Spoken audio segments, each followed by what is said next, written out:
bell rings, get in the square circle, it's time. The Boxing Biz podcast is live. Call in and state your mind, but get checked if you're stepping out of line. Jab right hand combination. We're interviewing fighters from every nation. The phone lines are busy. Have some patience. Your 3 minutes are up. No more conversations. The Boxing Biz, where we handle our business. Handle your business. We handle our business. We handle our business. Welcome back to another episode here on the Boxing Biz podcast show. Sorry for the late start. You know, we got the 7 a.m. program in play, but 8 a.m. it is for this morning. So hopefully you guys got your coffee, your tea. Shout out to my UK brethren. All right. If you start off with water, lemon water, that is, like me, well, good for you. Shout out to everybody that tunes in with us early morning road work here on the Boxing Biz. Again, apologies for the late start, but we're here. And it is another fight week. We are looking forward to a few fights this weekend. Of course, we have the return of Deontay Wilder in Kansas City this Friday. And we also have, of course, Jake Paul versus Julio César Chávez Jr. in a matchup, right, that a lot of us still are trying to gain confidence. And for Jake Paul and his title journey, right? Because that's what he wants. Jake Paul wants a title fight. And if we all remember, we laughed at Jake Paul. For a long time, a lot of us have been laughing at Jake Paul, right? Like, what could this guy do? Can he really get a title fight? Can he really beat a boxer? And he's been steady, like the little engine that could, continuing his boxing career and continuing to pack on wins, right? Jake Paul, at the same time, being a promoter. So Jake Paul doing it all. Now we got to see, can he do it again against a real fighter in Julio César Chávez. Now, I was able to see the face-off that they had recently. I think the episode aired yesterday on DAZN, Ring Magazine, and whatnot. You know, the promotions are crazy right now all over the place.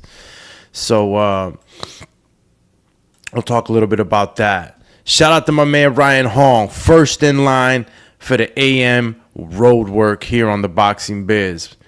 Shout out to Ryan. Says, how you got Paul winning decision or stoppage?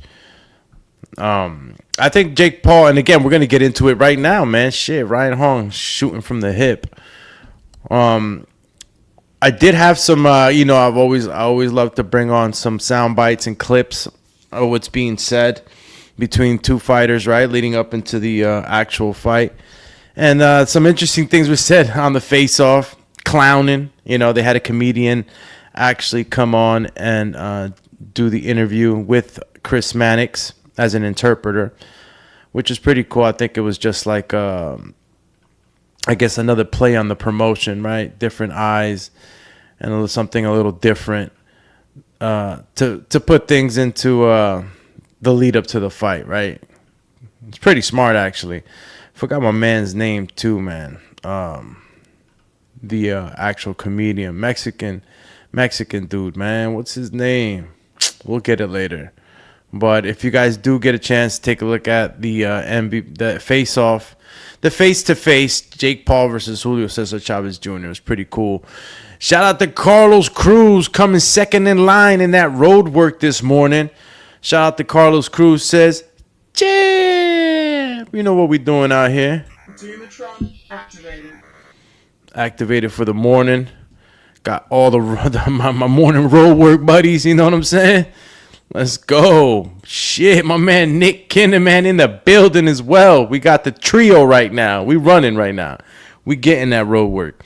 Nick Kinderman says, morning. Good morning, champy. As we get ready to start talking boxing. And we got Jake Paul versus Julio César Chávez Jr. this Saturday. We got Deontay Wilder, and all of us still salivating over a potential fight with Anthony Joshua. And, are we going to see it? We might see it.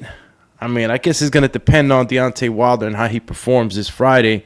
And, with Eddie Hearn telling us or giving us like a little insight on Anthony Joshua's potential retirement within the next year, or so, I think that this fight needs to happen. If not this year, of course, for 2026, because this fight might slip out of our hands again.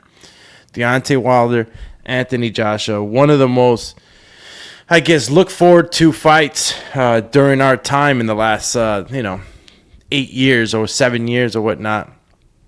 We know from the beginning of the career that we got on with Deontay Wilder. We were all down in Tuscaloosa while our champ was knocking guys out, and it's crazy that he's only lost a few times, like 3-4 times. And, I guess we forget about that power that's still there.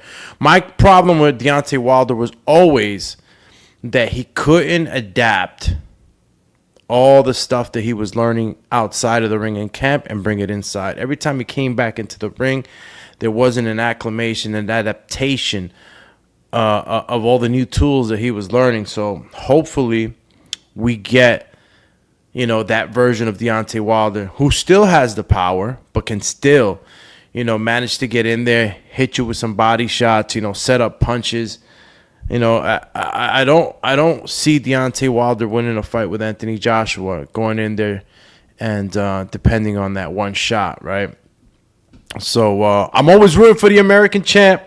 I'm always rooting for the hometown. But for a long time, man, I thought Anthony Joshua would give him the salsa, Anthony Joshua. And you could go back on plenty of videos over the years, and I always thought that Anthony Joshua would actually win. And, of course, now Deontay Wilder with his losses, I guess that makes that a little more, viable, right?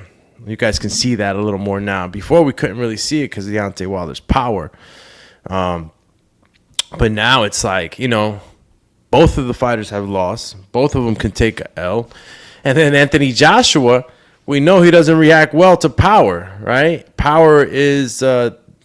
Anthony Joshua's kind of like, kryptonite, Andy managed to do it. Dubois actually did it. Usyk, hit him with some hard shots. So, just looking at the landscape of both fighters and what they've done, who they've lost to, and how they've lost, it's still a good fight. These two could still make a good fight for us to enjoy several years later. Right. But let's not skip, right? I want to stick to Jake Paul and Julio Cesar Chavez Jr. Now, Julio Cesar Chavez Jr., he's always had a problem. He's always had the problems outside of the ring, right? We know him as somebody who's, not disciplined. He's smoking, the ganja when he's not supposed to. Maybe a little nose candy here and there. We've heard many stories about Julio Cesar Chavez Jr., right? Many stories. But in his fight coming up with Jake Paul, it's interesting to see that, he's really been keeping it clean, right? What kind of Julio Cesar Chavez Jr. are we getting come fight night this Saturday? Are we getting a very well-rounded, disciplined, come-forward fighter, Mexican style, a lot of action round by round? He said that he's been clean for 2 years already. Julio Cesar Chavez Jr. He's been clean for 2 years. Now, 2 years being clean, training, Julio Cesar Chavez Jr. is not, he's fought everybody at any time. He prides himself on that, being able to take fights at any time, not turning down fights. And, it's just that we lost faith in Julio Cesar Chavez Jr. a long time ago. A long time ago, we lost faith in Julio Cesar Chavez Jr. And I think that this might, be a moment for him where he could kind of redeem himself, He's almost in his 40s. He's an older guy, obviously. Jake Paul, much, much younger, right? But remember, this is Mexican style, throwing massive amounts of punches. And if we look back at some of the fights that he's had, right, in his undisciplined losses, he's lost to top guys, right? Well, Mario Abel Casares is probably not the most elite guy, but He lost to Daniel Jacobs. Lost to Saul, of course, right? I know y'all remember Andre Fonfora, right? Lost to him, retired in the corner. Not a bad loss. Sergio Martinez, of course, lost to him. So, I'm not saying he lost to tomato cans, He lost to some decent guys. And, of course, you look at his record in the beginning, all fights that, didn't span over too many rounds. Until he gets to like around 2006, then he starts going 10 rounds. But very short fights. If you look at his record, you go ahead and go on BoxRec, and he has a bunch of names in there. He's taken on fights, regardless of the timing, and it just kind of I'm not gonna harp too much on the opponents he's fought. What I'm saying is that he's taking fights constantly. He's taken 3 fights a year. 4 fights a year. So, even starting with the beginning of his career, he's been real active. And not up until the later fights, right? When he got into that top competition, that we start seeing him crash. But he was crashing because his whole life outside the ring was no good. No bueno. I mean, we seen him drunk as hell in the hotels. We seen him, messed up. So, the undisciplined version of Chavez is not the version that we more likely to get behind, right? Jake Paul has everything stacked up against Julio Cesar Chavez. He's got the young age. And honestly, looking at Paul looks like he's just a big, more bulkier than Julio Cesar Chavez, especially at the face-off. I don't know what's that going to look like because both are going to have to weigh in at a cruiserweight, but you just never know how much more weight you're entering once you hydrate and you're in that ring. Paul's gonna be the bigger guy, in my opinion, and it's gonna make for a fun fight, man. It's gonna make for a fun fight, and Julio Cesar Chavez in the face-off has some things to say. He said that Jake Paul might be on something. Now, I don't know where he's getting that from, but, Jake Paul didn't take too much kindness to that statement. It's a heavy statement when they're telling you you're on some shit.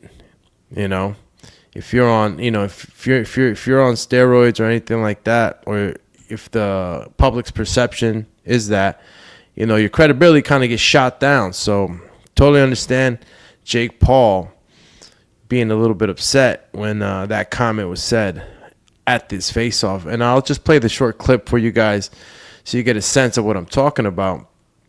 It was towards the end of the actual clip, and I'll play it now. Say you look like you on some shit. But Vada's here today. Yes. What the fuck? See, you say if I shit. play This with is the how dumb. timings, No, this is how dumb you I am are. super smart, This man. is how dumb he I'm is. the first YouTuber, pound for pound, #1 in the world. Yes, here, He's getting- I'm the #1 pound for pound. Yeah, Julio Cesar Chavez funny. So yeah, man, he's calling Jake Paul out, saying that he's got the timing. He knows exactly when to, I guess, phase out, or when to be ready for the actually anti-doping agencies to be around. It's always been a thing, across all sports, really. Performance enhancement drugs are always, being spoken about, and obviously you get tagged with that. A perfect example is Canelo Alvarez. All the great things he's done, but that little clenbuterol, little stain is always going to be there. So, and that's something that you want to be attached to when you're talking about greatness. Look at me, man. He's an angry little elf. No, I'm not angry, man. It's true, man. But you say stupid shit, like your team, a bunch of idiots. Like, I say stuff with basis and facts. You're like, oh, he's on shit, and then Vada's here today. Like, what are you talking about? What are you trying to say? What happened? Exactly. You can't even listen. Yeah, this is a comedy hour, bro. Comedy half hour too, if you catch the face to face. And this was just towards the end. You know, I was going to nitpick. I'm going to be nitpicking at this throughout the whole thing as we break down some of the things that are said. And shout out to everybody that's tapping in, man. Morning road work started a little late, but we're here. And we have our Facebook family activated, YouTube family activated, X activated, IG activated. So appreciate you guys tapping in early morning. Make sure you hit that subscribe button. Bam! Also hit the like button. And if you like what you're listening to, hit that notification bell. So when we go live, you hear that little ding. And kick it with us as we take a look at the boxing landscape for what it is this week. We have, good matchups in the undercard as well for the MVP card for Paul versus Chavez Jr. Worthy mentions, obviously, is one that I'm actually excited about. Is Zurdo Ramírez versus Yuniel Dorticos. This fight, the Dorticos fight, that is going to be a hell of a fight. You know, if you guys remember Yuniel Dorticos, he's already in his 40s, but dangerous puncher. You know, dangerous puncher. And Zurdo Ramírez, even though he's super confident and that he could get past Yuniel, I think Dorticos might be disrupting something here in this matchup, man. I think that he has the power. I believe he has the power to, shake it up and maybe derail the Zurdo Ramírez train.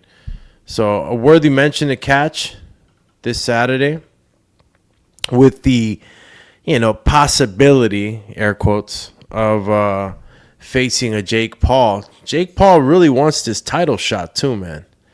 Jake Paul really, really thinks that he can, jump into a title shot and really be successful, man. This guy's been fighting, MMA fighters, and give me a second, guys.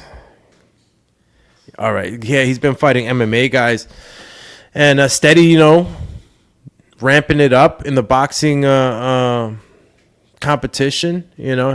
I think that Julio César Chávez is probably going to be the best guy. I don't want to, give him too much credit for Tommy, since Tommy, even though he has a record and he's a professional boxer, comes from a boxing family and the whole nine, he wasn't really he was out in some island doing some TV shows or whatnot. It wasn't like a guy that was fully focused. And Paul lost to him, but I think Chavez Jr. is a better fighter than Tommy Fury. So possibly we could all agree that Julio César Chavez Jr. is the, probably the best fighter, period, that Jake Paul has faced. But Jake Paul's talking about title contention. How real is that? How real do we get? What's the reality of it, Zurdo Ramírez is in there, But the Zurdo Ramírez jump into a money fight with Jake Paul before, going on and chasing other fights in the cruiserweight division. That's something that we're going to have to just wait and see to see. I mean, a lot of the fighters nowadays been grabbing the money, They grab the money bag. All fighters right now are chasing the money. So, it doesn't seem like something that would not happen in Jake Paul's trajectory. And that's really close, man. That's really close right now. And if we take a look, as a matter of fact, who else? Yeah, so, we want to see Zurdo in there, obviously, with real boxers, right? And we'll put those on the air quotes. But, I mean, when Jake Paul's fighting, man, we all want to see it. Even though we secretly hate it, right? Because some of us are boxing purists. and we see what's going on. And we see that, the actual Jake Paul trajectory is always, made sure that it's well guardrailed, if that's anything. Let me get these keys. Sorry about that, guys.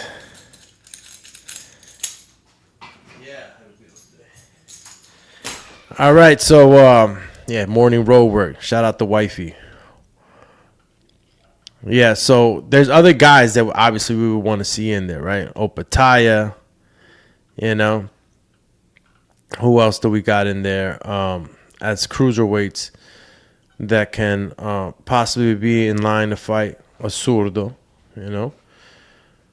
I think Opataya, you know, these top guys. Even Opataya joked around a little bit with Eddie Hearn one time, you know, about a possible Jake Paul fight.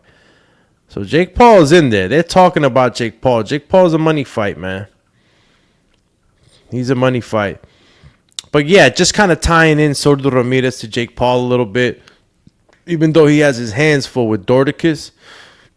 Dorticos, again, possible disruptor in that Jake Paul train if he decides to go that route after Julio César Chávez Jr. Now, Jake Paul's talking about being ranked, right? Depending, the WBC ranking him, depending on his performance against Chávez Jr. So they're pretty much waiting to see the performance of Jake Paul to see if they could throw him in line in there, maybe in a title fight, which is a real possibility.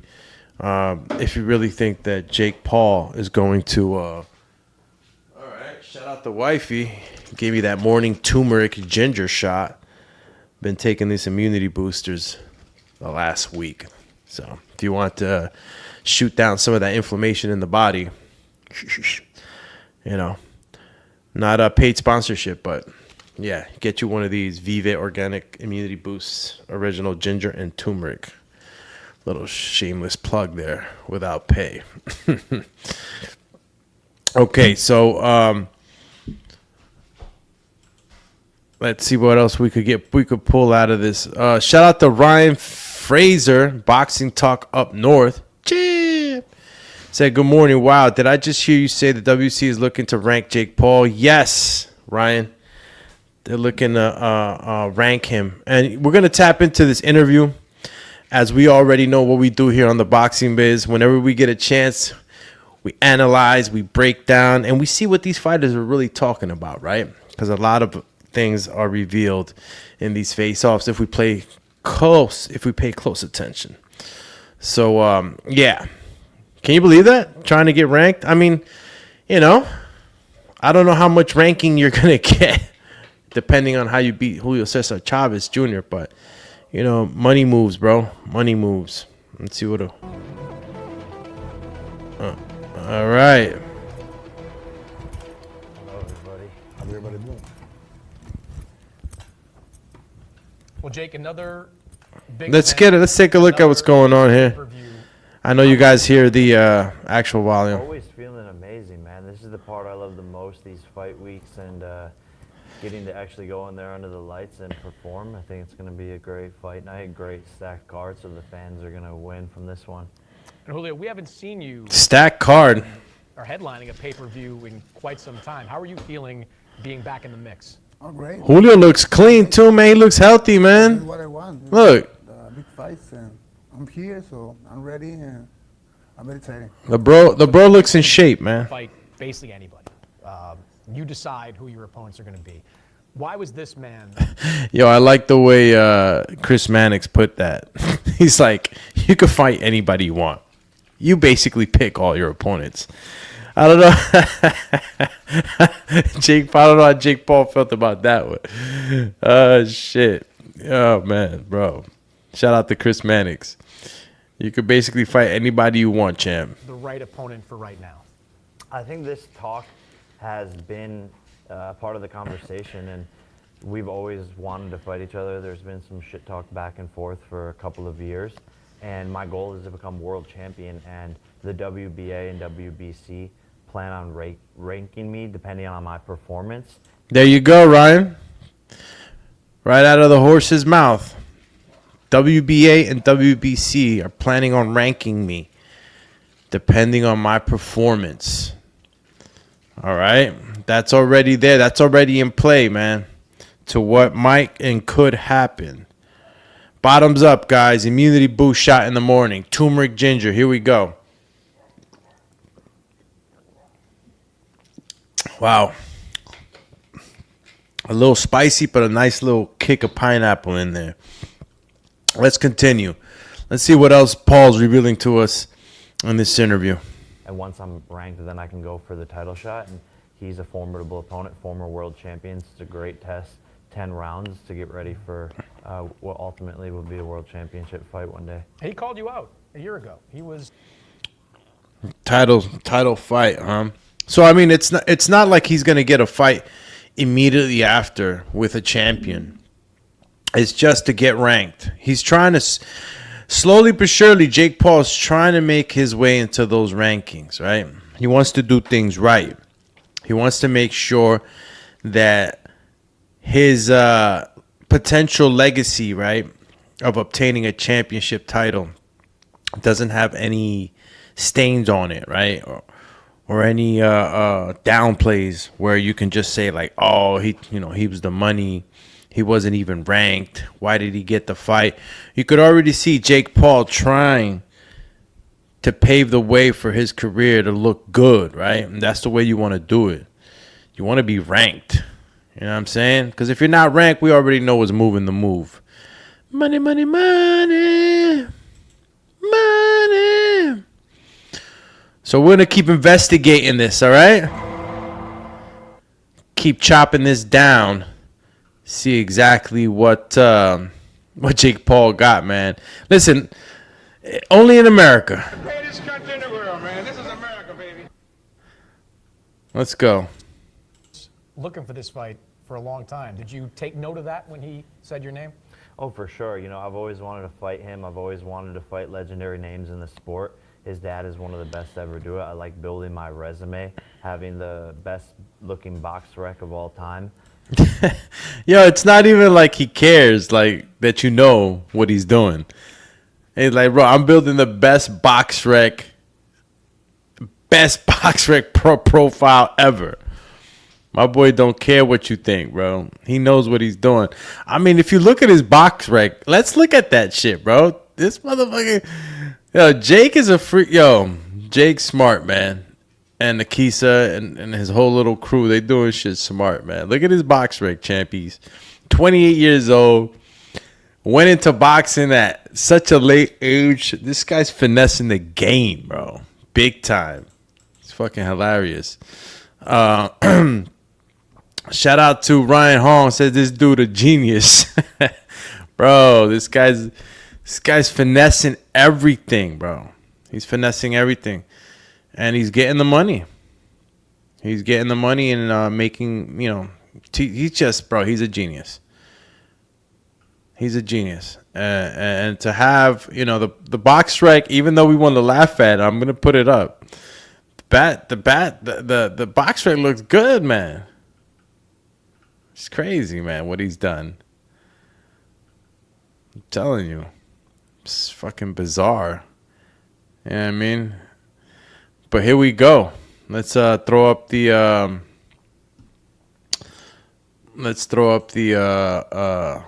let me see. Okay, I gotta stop that screen. All right. Let me stop the screen remove so I can actually show you guys the box strike. It's just something to look at. Come on. Just want to shout everybody out too, man. Tapping in here on the Boxing Biz podcast show. Starting your morning road work here with us. Appreciate y'all, man, always.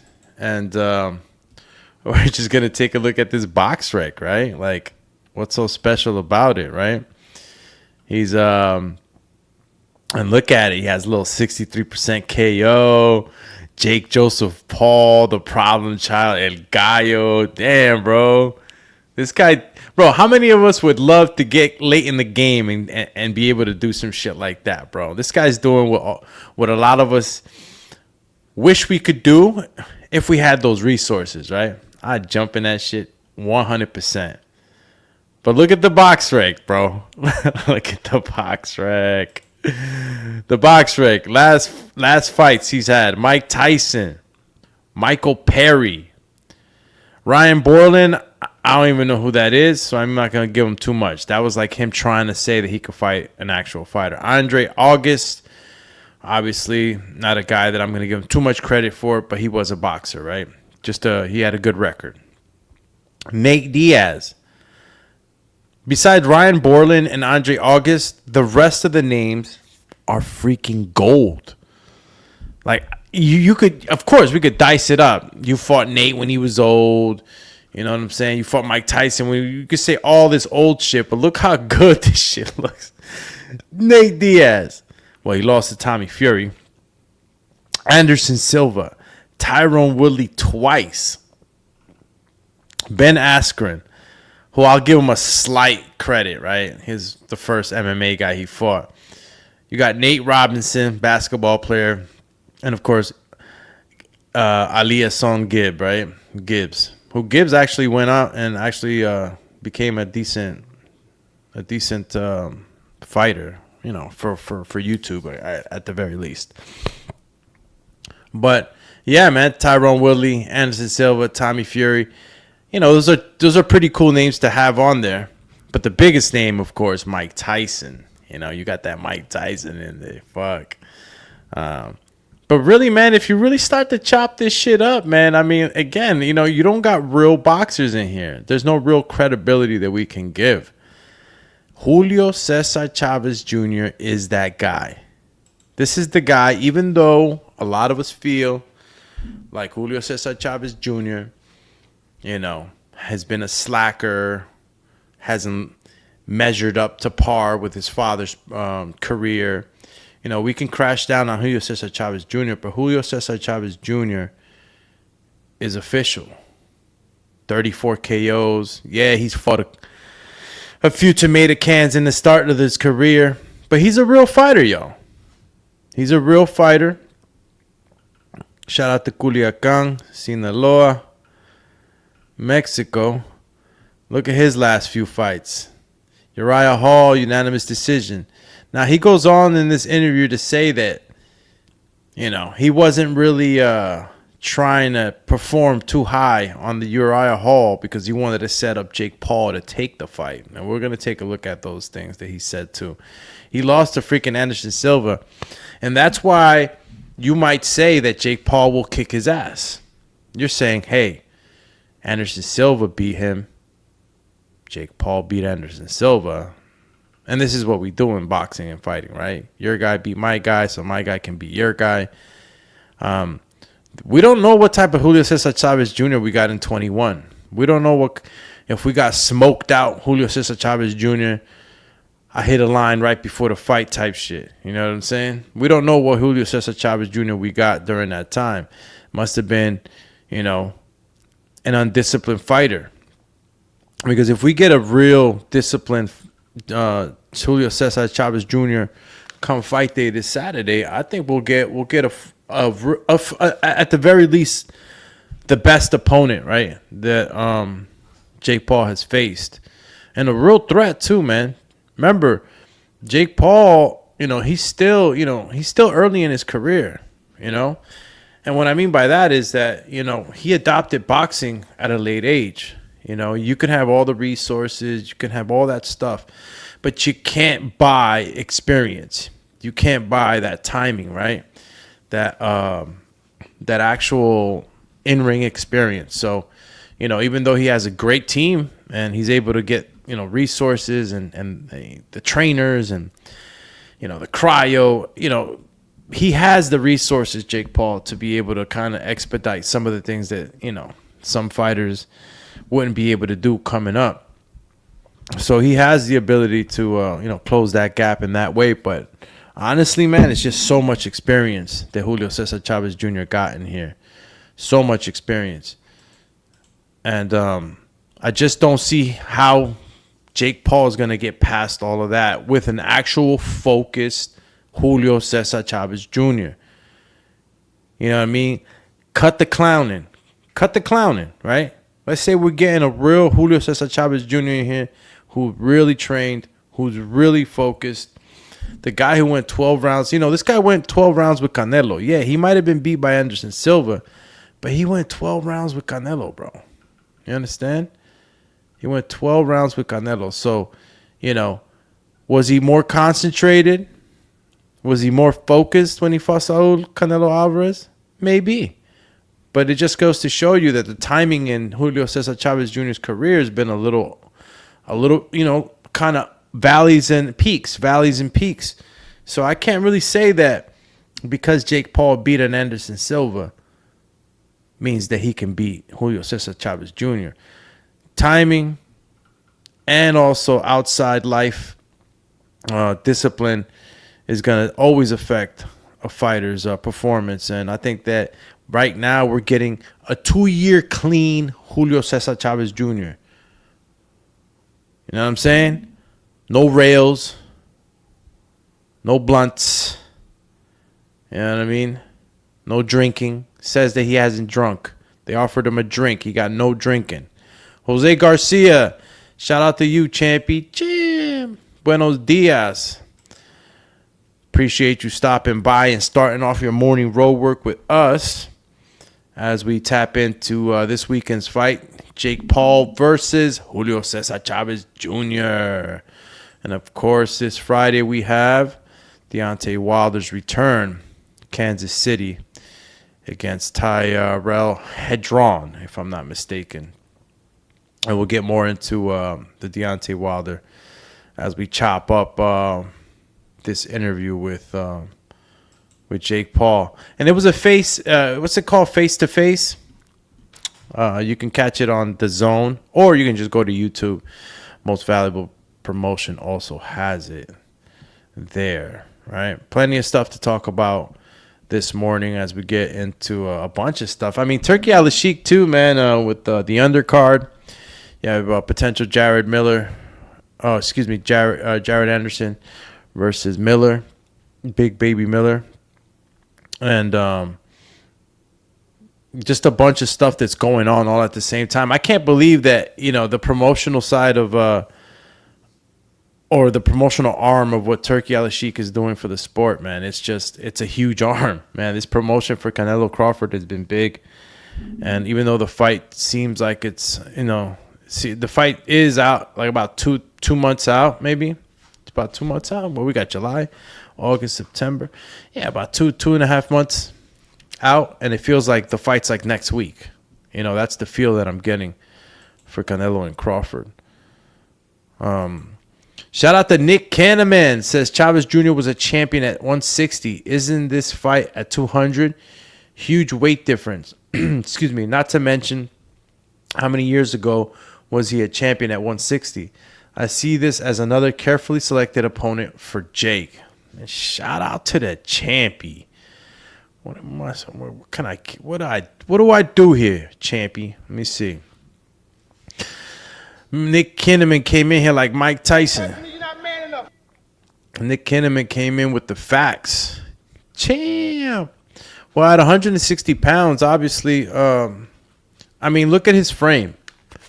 I think that Chavez Jr. too, it benefits him to be fighting, and not cutting weight. He is late in his career. He's 39. So, yeah, man, Nick, I understand what you're talking about, right? It's a huge difference from when he was champ. But remember, we're not getting a Julio Cesar Chavez Jr. that's trying to be champ at 160. You know what I mean? And he lost, to Sergio Martinez for that WBC World Middleweight title. He lost at 160. And, who knows if that weight was already getting super tough at that point, at that time. And we're talking about, whoa. We're going back a lot of years. About 13 years we're going back when Julio Cesar Chavez Jr. was 160.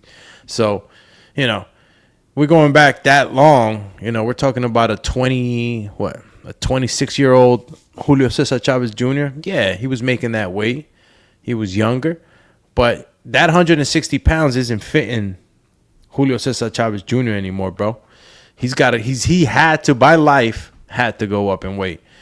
Now, 40 pounds extra. He was probably, when he was making weight, he was probably walking around at 180 already, 190 maybe, depending on how disciplined he was 13 years ago. But I don't think that's going to impact too much, Champy. You know what I'm saying, Nick? Now, if you really take a look at what the timing is for Julio Cesar Chavez Jr., Yeah, speed, maybe a little bit of the timing and all that. But, he's fought. Excuse me. My man Chávez has already fought, at that weight. He fought Uriah Hall at that weight. I mean, yeah, I guess you can say he's been steady going up. Daniel Jacobs, the last biggest fight that he had, actual boxer that he had, was at 172. And he retired in the corner that time, bro. So it might have been him getting tired again, He needed to put on more weight. He couldn't keep cutting that. That weight cutting starts to kill you as you get older, bro. And obviously your legs start to slow down. So, putting on a little bit of weight as you get older ain't too bad, especially if you're really working, if you're working in the gym with that weight on you. Uriah Hall, 197. And that's the highest that Julio César Chávez Jr. has fought. 197. So, something to definitely look at, though, Nick. I'm not saying that to totally disregard what you're saying. I just say that timing is showing that he needs to be 200. Shout out to Jose Garcia. Says, what's Chávez's best punch? Did Tommy Fury use a jab? 1-2s? Yeah, it was a sloppy fight in the beginning, too, with Tommy Fury and Jake Paul. How do you beat a Jake Paul? The jab is always good, right? The jab is always a wonderful tool to use to set up shots, especially with a guy that doesn't have as much experience as Chávez Jr. Jake Paul could have a real difficult night with a strong jab. But I usually see Jake Paul is usually the one on the back foot. Only time I see Jake Paul, going forward is if he really lands that mean right hand and tries to take advantage of maybe a stoppage. But Chávez's best punch, man, damn, I would say a liver shot, right? Shout out to Chávez Sr. I would say a liver shot, but maybe not, I'd say that he doesn't have one or two or three or whatever. He doesn't have one specific punch, I think, Chávez Jr., that I would pick out. I think that what I like about Chávez Jr. is that he punches a lot. He can overwhelm you with some volume. I prefer him on the inside, obviously. Jake Paul, if he starts to, become a counter puncher, I fear that Chávez Jr. could become a victim of that vicious right hand. If he gets a little too antsy, a little too excited to step forward with that Mexican style, he could probably fall into some real KO power. Nick Kinnaman says, I see Jake Paul winning, but believe me, I hope I'm wrong. And Chávez Jr. KOs. Chip. That's the thing, bro. We all want him gone. It's like a little small part that we want to see Jake Paul, get starched, but I don't know, man. He's been definitely proving us wrong, man. Chávez Jr. KOing him, that's just, I don't know, man. Nick, I don't know if I put some money on that. Would you put money on Chávez Jr. for a KO? Damn, what are the odds on that? I have to take a look at the book. If you're picking Chávez for KO, you got to be in line to make some bank. Super bank. Jose Garcia. Matter of fact, I'm about to put Jose Garcia and Nick Kinnaman in the phone booth. That's it. Y'all going in the phone booth, bro. Y'all got to fight it out.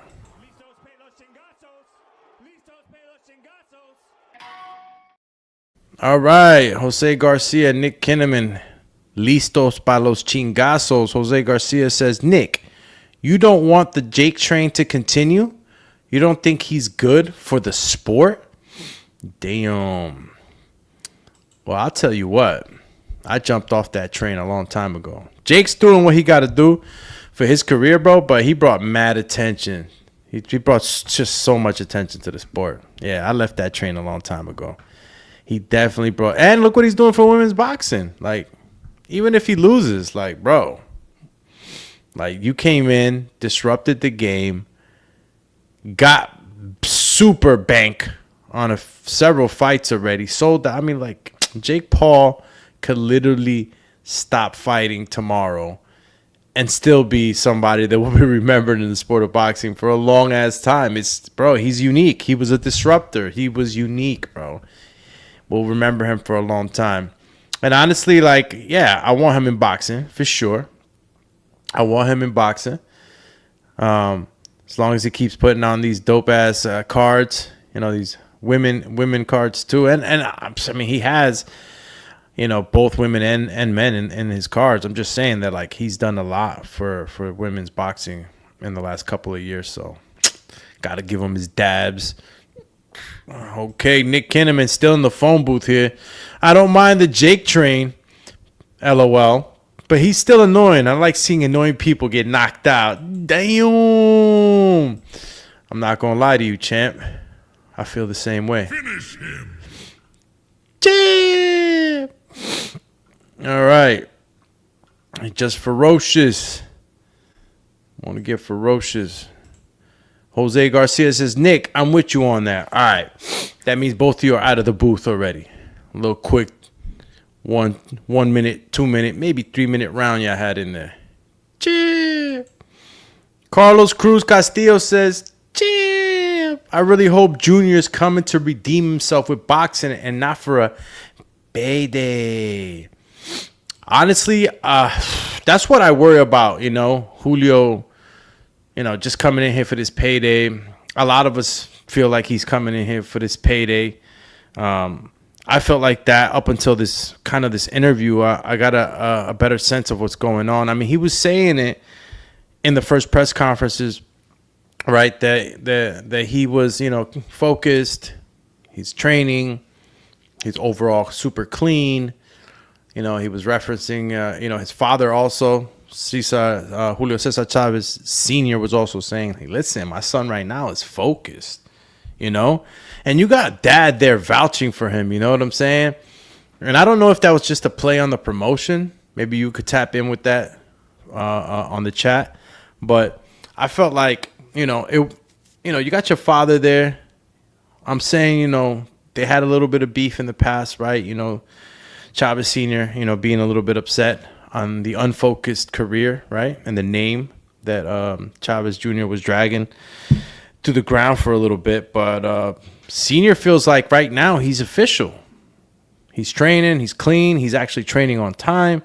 So I don't think it was more so for the buzz, but I think that Senior really believes that Chávez is in a position right now mentally, physically, and spiritually to be able to pull this off. And it's a real possibility, bro, because this is the real boxer, real fighter. Carlos Cruz says, real Chávez Jr. smokes most middleweights nowadays.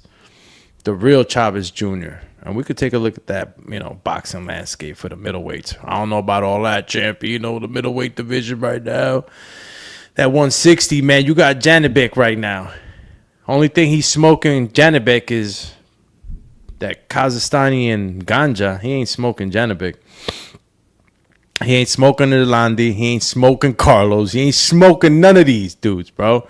Carlos, go get a cup of coffee, champ. Go get the cup of coffee. I feel like you only drank the lemon water right now. All right, champy. Definitely not taking anybody out. That division. Damn. Oh, God, please, no. No. No. You wildin', Chappie. Definitely not. He ain't taking care of none of these cats. He'll probably Let me see who he got in here. He ain't got nobody, champ. That was very nice of you, champ. Hey, he said, and that's facts. Coach Rivera, good morning to the champion. Coach Rivera says, it's a payday. And I bet he agreed to a weird contract, like many fighter has commented. Yeah, those weird contracts that are in that have always been spoken about, the contracts that you sign with Jake Paul that, you have to sign them because there's a you can't knock me out clause in it. And, like, come on. I thought we were past that. I don't think there's any of that in a contract, bro. If there was ever to be a reporting of a Jake Paul contract, including stipulations where his opponents are agreeing not to knock him out, it'd be over for him. It'd be a PR nightmare. That would be so bad. So bad. Lemon water. Hold on. That would be terrible for Jake Paul. Terrible. Carlos Cruz Castillo said, bro, look at Chavez Jr. resume. We did, champ. We did. I mean, he lost to Andre Fonfora, bro. Like, you know what I'm saying? He lost to top guys. He lost to Danny Jacobs. He retired in the corner. But we don't know who, we were getting a Chavez Jr. that was smoking, spliffs while he was in camp. Like, that's who we were getting.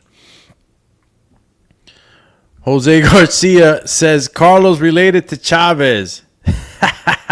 We putting him in the booth. We putting you in the booth, champ. You're going in the booth with Jose.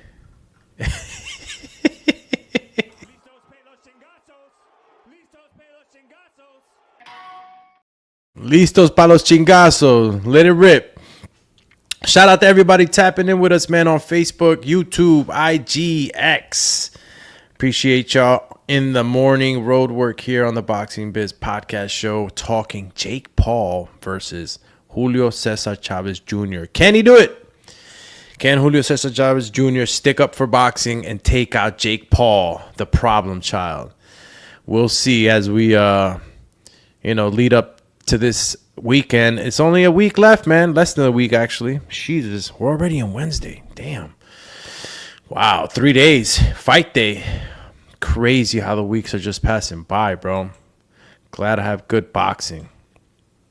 Carlos Cruz Castillo says, I'm black Honduran, not Mexican. Bueno, pues, you already know, paisa. I'm Honduran out here, too. Shout out to all my Hondureños out there. And los Mexicanos. We primos and shit. Let's go. All right, so Julio Cesar Chavez Jr. on this face-to-face, right? And I just, I can really appreciate for Julio Cesar Chavez Jr. really trying to have a legitimate, drug-free camp, focused. I can appreciate that. I can totally look forward to that fight without having to have this question mark over, the performance or the ability to perform over Chavez Jr. A lot of y'all started just hating him. You know what I mean? Act like y'all never got hit by life and shit. I'm not saying that he's the saving grace of boxing, but pretty sure he could give Jake Paul a run for his money if he's all the way around locked in. Jose Garcia said, I thought before Chavez got his nose busted by Jacobs. He was doing okay. We got to go back and see that shit, bro, because your boy was super tired. He couldn't even get up off the stool. He was dunzo. Dunzo, bro. And he's older. He's 39. Can he keep more of what was said? Mike Tyson, Tyron Woodley, Anderson Silva, the list goes on. And so just Box rec. Chavez name to my box rec is just really exciting for me. He said his dad is one of the greatest of all time, and you're right. What do you think of him? I think he's a great fighter. When he locks in, when he's prepared, he's been doing this his whole entire life. He has a ton of experience. My most experienced fighter to date. He's a tough Mexican. Comes forward and the most experienced up to date. Look at Jake Paul's resume, y'all. He don't got nobody else in there. Literally, Julio Cesar Chavez Jr. is the pinnacle of Jake Paul's boxing career right now. Julio Cesar Chavez Jr. So what can you say about a Jake Paul as a fighter? Is he ready for that title contention? Is Jake Paul really in a position to be ranked by WBC and the WBA, I think, or WBO is what he said, to be able to actually be in a ranking? Like, Julio Cesar Chavez Jr. is not even ranked. So how do you get ranked based off a fight with a guy that's not ranked? You know, I don't get that. It's a little strange. We'll see. Loves to actually bring the fight and make it entertaining. So I think it's going to be a great matchup for me stylistically. Why'd you say his name? Why was this the fight you wanted? You know, I always it's good to fight like a good name, you know, a guy that is like popular and he trying really fight, really be a boxer because you see so many people. Stop lying, bro. You took the fight because it was a payday. You ain't take the fight because you want to fight real fighters, real good fighters. Stop the cappage, bro. Look at Jake Paul, too. Jake Paul, he's waiting for some bullshit to be said. Nick Kinnaman says, Mike Tyson less experienced than Chavez. Obviously, big age difference, but just saying, shit, you caught me on that one, Nick. Come on, man. Mike Tyson didn't even count, man. Fuck, man. Fighting my, my uncle, man. Kind of shit is that? But you're right. As far as experience, maybe Mike Tyson had, and Mike Tyson didn't have more fights than Julio Cesar Chavez Jr. At least I don't think so. Remember, Julio had 54 fights, I believe, and Mike Tyson probably was a little short of that. So might be that, Mike Tyson's still not more experienced in that sense, right? But it's only by 4 fights. Mike Tyson had 50 fights. Julio had 54. Obviously, you cannot compare Mike Tyson to Julio Cesar Chavez Jr., so let's not get into that one. But if you want to count as far as how many fights and stuff like that, looks like, Julio Cesar Chavez Jr. had a couple more fights. So as far as experience, man, you could probably arguably say that Chavez has had more ring time in there, right? Chavez has had 344 rounds in ring experience. And Mike Tyson obviously was knocking guys out, so a lot less, 223 round experience. So we could look at it a couple of different ways, Nick. But I get you. Definitely Mike Tyson was probably like the most dangerous dude. And arguably too, man, we could say that, we had a lot to say about the Mike Tyson Jake Paul fight. Set up, he held back. Mike Tyson, that hook that we all saw, that it looked like he was about to hit Jake, but then he changed his mind and shit. That fucking punch got rerouted midair and shit. Like fucking Newark Airport. Got rerouted. So, real fight. Yeah, it's going to be Julio Cesar, bro.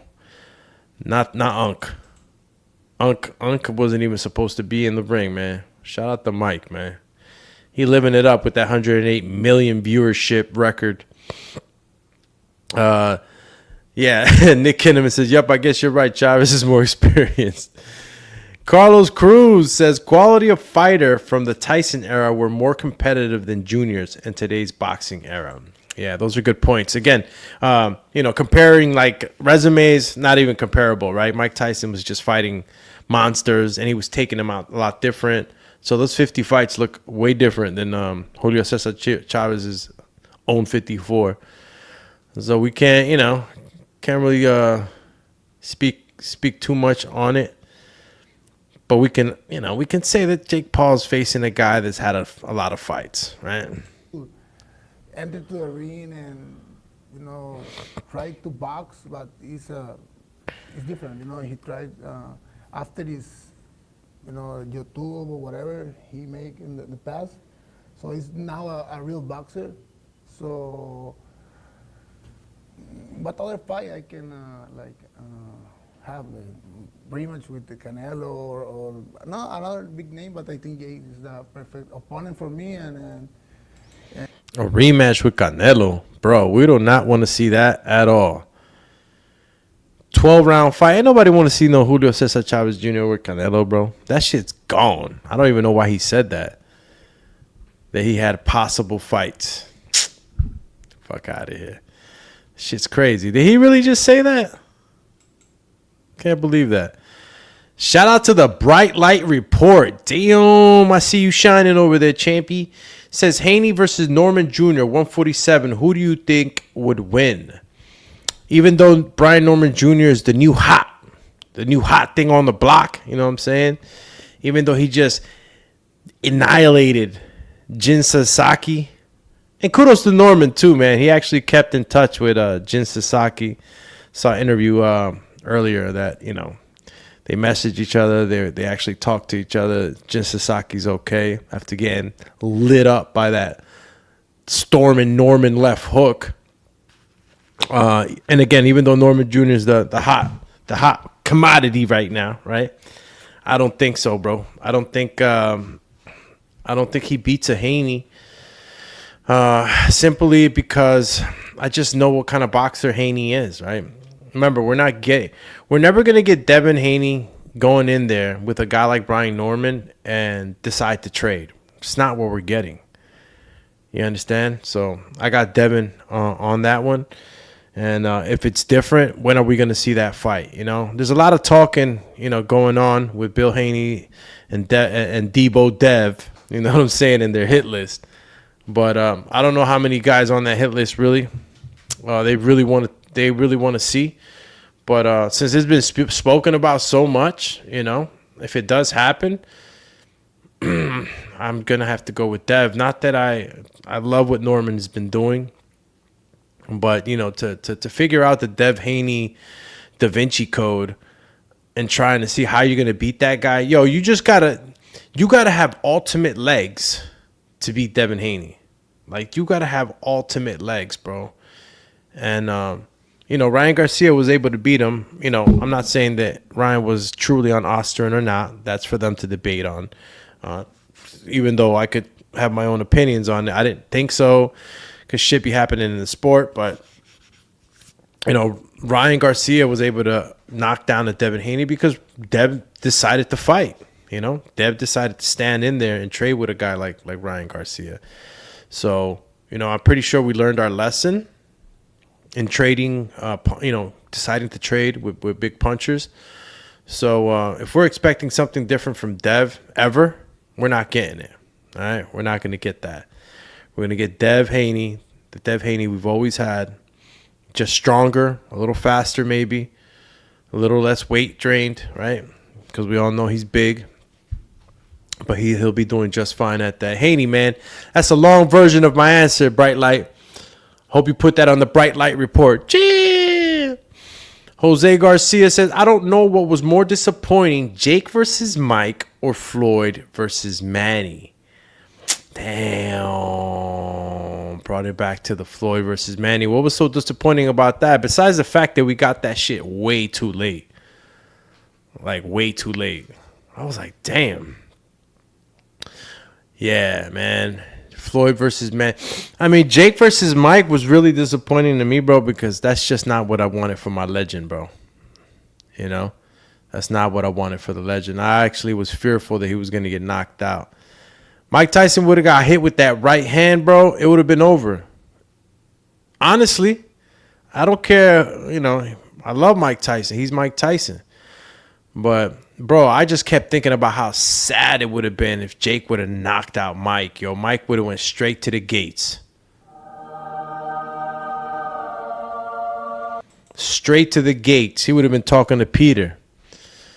He's not in the position to be taking no hard shots. Yeah, I say Jake versus Mike was very disappointing for me, champ. Floyd versus Manny. You know, we eventually got it. So I was like, fuck it. You know, we got it. You know, at least we got it. Would have preferred, you know, primetime Pacquiao with primetime Floyd. They could have made that in the earlier days, right? This is what happens, though, bro. That's why we lost the Wilder Anthony Joshua fight. That's why we lost the Anthony Joshua and Tyson Fury. We keep missing out on these fights because, you know, you just wait too long. But disappointment for the Mike Tyson was not that it waited too long. It was just not what I wanted to see. Still, we turned up because we know what we want. We wanted to see Mike Tyson conquer and stick up for boxing, the legend, right? Shit didn't happen, though. Went the other way. Carlos Cruz says there was no ducking back in the day. No cherry picking either. It's been a bit of a change in the last 10 years, right, with boxing. And I say 10 years, guys, but boxing is just it's an evolution, right? And everything that we're in, whether it be boxing, whether it be any sport, right? I'm going to stick to the combat sports, right? MMA, bare knuckle fighting, any of these. It's constantly evolving, right? And of course, with the social media now and the money, back in the day was a little different. I like it now, though, man. Fighters have more control of their career. They can ask for more money. I think we're living in better times for boxers, even though the cherry picking, it just becomes a problem when you got guys that don't really want to fight. They want to hold on to the O. It's just some things that are not slapping nowadays with the sport.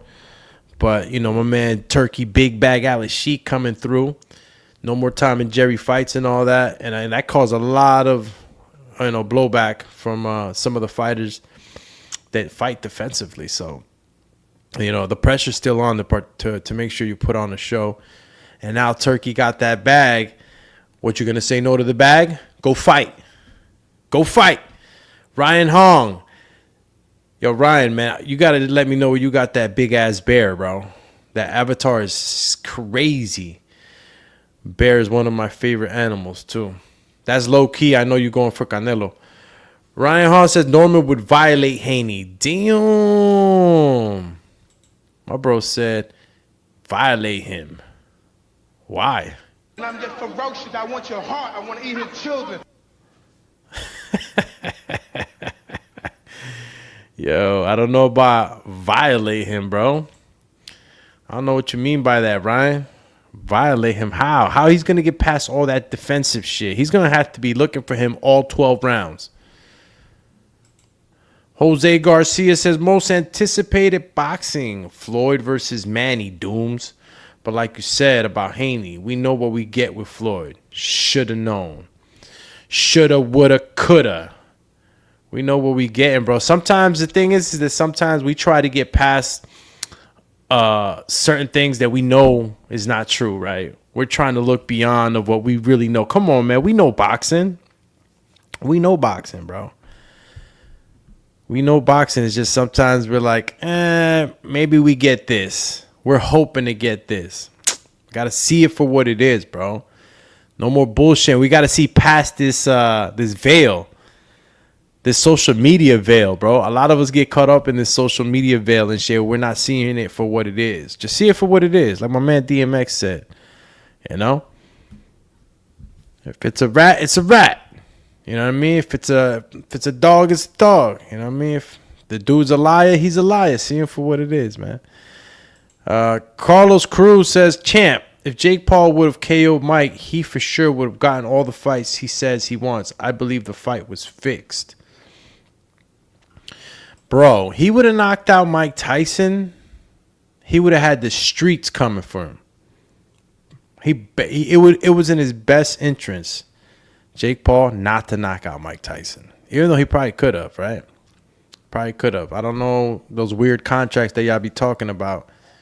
I don't know if that could have been a possibility for Mike Tyson. But shit. I don't know. They would have got, bro, everybody would have went at Jake Paul. And maybe that's why you believe that he would have gotten the fights. I see your take on this, Los. So you're saying if he would have knocked out Mikey, then everybody would have tried to come for him and try to beat him up. I get that too. That is true. That's actually very true. But they weren't going to let Mike get knocked out. That's why sometimes when y'all say these funny contracts being drawn up, it kind of makes sense to me because it may be a possibility. We just never know with all the NDAs and shit, non-disclosures agreements they can probably put into play. But he would have got a lot of negative blowback, I think, with a knocked out Mike Tyson. Damn, that would have been so sad to see too. I'm glad I didn't see that, bro. For real. And it's a great fight. You've fought some great fighters over the years. Sergio Martinez, Andy Lee, Canelo Alvarez. Do you think this is going to be a tough fight for you? Yeah, I think like every single fight like, is different. You know, you never can say like I'm fighting this guy and I can beat the other guy. You know, it's something different. So Yeah, I agree with that. That's what I was saying before. You know, sometimes we try to like cross-reference these fighters, like, yo, this fighter beat this fighter, so now this fighter can beat that. Now, you can't always count it like that. It's true what Julio's saying right now. Sometimes you just got to take it for what it is. You got a different opponent, different situation, and obviously for him is a different weight class with him being the smaller guy, you know, because Julio César Chávez Jr., even though he's making his cruiserweight, he's the smaller guy. Jake Paul is the stronger, and I believe more hard hitting than Chávez Jr. Jake is young, you know, it's too young, so he have a lot of energy, and that's the big part, you know, the difficult part to fight a new guy, you know. So it's good, you know. So I'm prepared myself better than ever, you know, because that's what I need for. He said better than ever too, bro. He keeps saying it, man. I hope he performs, bro. For make a great fight for the fans, you know, and you never know, you know. You never know what. Barrera Morales and you know Corrales Castillo, you know. Why not? And you know, it's good. I like this fight this time because boxing is not good now, you know. Like look at the fights in New York, no action, you know. Look at Canelo last fight, no good. Look at Damn, bro. Talking this type of shit, Chávez Jr., you better perform now. He talking mad caca right now. I mean, look, we all agree that the fights in New York weren't, they lackluster, to say the least, right? Canelo, Skull, horrible, right? I don't know if this is Chávez Jr.'s way of promoting this fight, but, you know, it's sort of like the guy. You ever had a friend, or you ever hung out with a guy that, you know, when the girls come around, he starts to like, you know, talk shit, or about other people. You know what I mean? You ever had a guy that you observe and he's like, his method of operation to get girls is talking shit about other dudes and shit? That's the type of shit Chávez is doing right now. That shit whack. Some whack shit. You feel me? You better perform, because we all know what happened. So how is this fight better? You better make it better. You better not get knocked out, champ. Because, yeah, that's hella shit talking right there. Damn, shout out to my boy Adrian Rowan in the building. Shout out to Old School Boxing out in Wisconsin. Shout out to Watertown. Chin. DJ Limonada over here. Lemoncello. Nick Kinnaman. I hope he didn't mean you never know. I might win. Shit, he beats Jake Paul. I mean, it's funny, right? Because like Jake Paul ain't this like ranked champion that, you know, that you beat and you get in line and position for all these for all these title fights. Like, this is not that fight.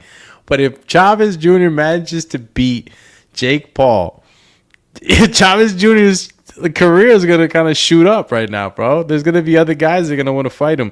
Who knows? You might be, we might be seeing, you know, Chávez Jr. fighting other YouTubers. He'll just be the YouTuber killer and shit.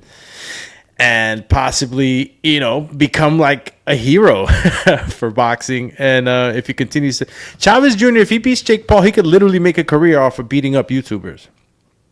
He doesn't even have to get ranked or fight anybody else in the rankings anymore. He could literally make it as he is the YouTube killer. So Chávez Jr. right now, bro, you know, him being in this position, I think it's a great position for him. And even though Jake Paul is not this like famous, not this super ranked guy that's gonna put him in a title contention. We know that Chávez Jr. is not fighting for a title anymore. This guy's not gonna be going in there. And look, I'm talking shit because even though I'm hopeful of getting a guy that's gonna go in there and be clean and all that other shit, like he's 39. You got guys like Opataya at the cruiserweight. Like we got monsters. Chávez Jr. is not chasing title dreams or becoming a unified champ. None of that shit. But he's definitely going to be in line to be making more money. And his career can still last another couple of years, man. Depending on who he fights. If he's fighting YouTubers, shit. He could go all the way up to 46.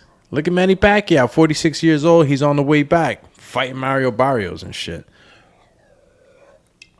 Lemon water. So yeah, he could be in a great position if he beats a Jake Paul. Yeah, positive. So it's good time for jump and take face of boxing. You think, I go back to the press conference, and it seemed to me at the time that Julio and his father were pretty dismissive of your abilities. Did you feel that way? Dismissive. Do you think they are maybe looking past what you can do in the ring? Definitely underestimating me. This is going to be the toughest fight of his career, the most embarrassing fight. Wow, yo, the shit that comes out of Jake Paul's mouth, bro, is just crazy, bro.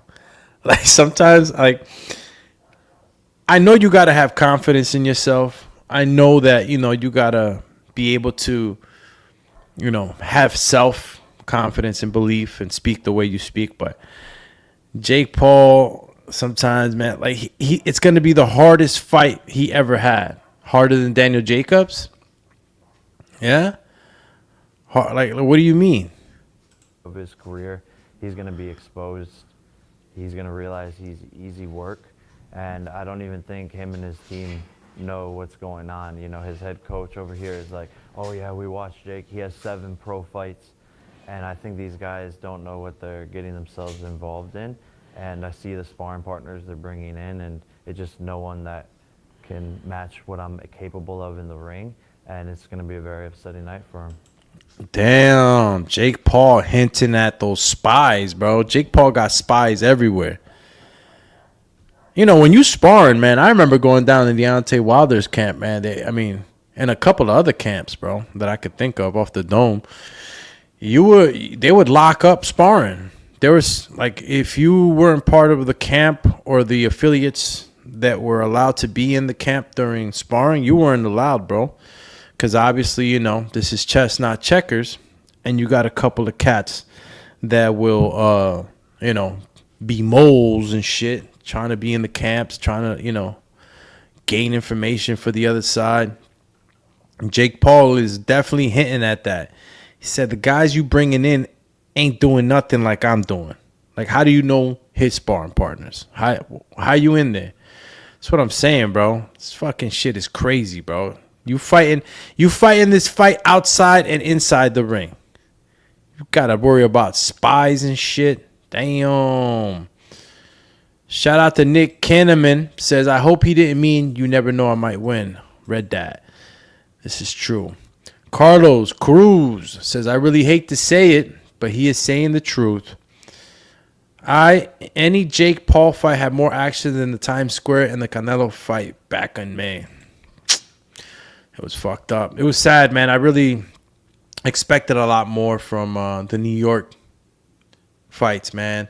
I love the show, I didn't like that they had those gates so far up. I thought everybody was supposed to see the fight, but the way they had it kind of closed out so the public couldn't see it. I think that was probably the biggest takeaway from the promotion of that fight was like, yo, you're going to be able to be in Times Square and see it. And that shit wasn't the case. You had like giant fucking tarp gates blocking the whole view for the public. Shit wasn't what I expected, right? Jose Garcia says, only in America, baby. Folks made reservations, hotel and airfare, bought tickets. I hope they were there for their kid's wedding. Floyd versus Manny. Jake versus Tyson. Let's go, champ. Jose Garcia says, Floyd exhibitions pure ass. Who are these people? I mean, they're exhibitions, bro. I mean, got that the Japanese or maybe Chinese or Korean money he getting out there. Give a fuck, bro. I don't care if I'm fighting the guy at the pub. You paying me that much money, I'm fighting him. Carlos says this is Tommy Fury's fault. He didn't KO him when he had the chance. Yeah, right. Yo, if Tommy Fury would have KO'd him, it would have been super bad. We wouldn't even be talking about this shit right now, I think. It would have been a different story. Let's get back to it, though. Julio, que te va a romper tu madre, güey. Más. Better said than done. You're going to fuck him up. I think that's the easier way to say it. Yeah. Yeah. 100%. Yo, who the this comedian? Let me actually put it back to. I don't know who the comedian is, right? Somebody please tell me who this is. He's funny though. I just don't know who he is. But this is the translation that he just gave right now. Romper tu madre, güey. Más. Better said than done. You're going to fuck him up. I think that's the easier way to say it. Yeah. Yeah. 100%. En español. Lo que tú quieras. Whatever you feel. Dile que- English, Hey, please. dile Yeah. que- English, Yeah, please. for speak, for talk, you're better than me. That's for sure. And boxing, fight out Saturday. You're not training properly, and then you have these fat sparring partners who you think mimic me. Well, one, there's nothing wrong with fat people. Pero yo que te va a romper tu madre. Go work out. Te va a romper tu madre.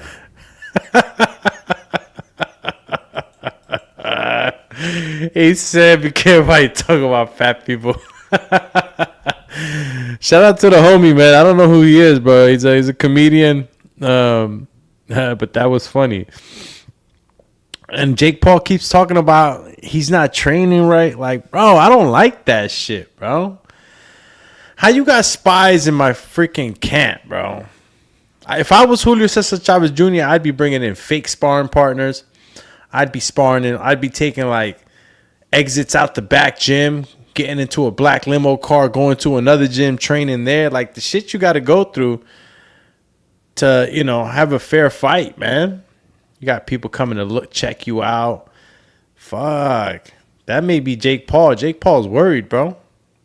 Jake Paul's worried. If you got guys going to watch Julio César Chávez Jr., if you got people trying to scope out partners, you worried. I only see that type of shit in the real fights when you got like big title fights. Like example, right? Tank and Roach. They they were talking like they, and they've known each other forever, obviously. But Lamont Roach and Gervonta Davis are talking this type of talk. Like, I know. It's always I know. Crazy, man. Fuck, get out of my camp. Fucking moles. I don't think so. My man thinks he's not going to beat him up. How do you think this fight plays out?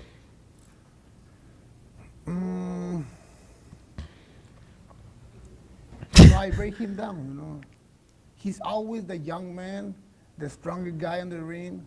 So for the first time, I want to put him back,